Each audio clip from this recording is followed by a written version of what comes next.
Hi all, Khammam to Devarapalli greenfield highway open అయింది. మనం జంగంలో ఎక్కితే వైరా వరకు వచ్చేయచ్చు. వైరా నుంచి మళ్ళీ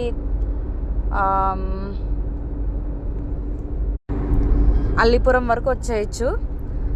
అల్లిపురం నుంచి మళ్ళీ ఖమ్మంలో వస్తాము. ఖమ్మం సిటీ నుంచి మళ్ళీ తెల్దారపల్లి టోల్గేట్ ప్లాజా వరకు వస్తాము. అక్కడ నుంచి మళ్ళీ సూర్యాపేట గ్రీన్ఫీల్డ్ హైవేలో కలిసిపోవచ్చు. Thank you.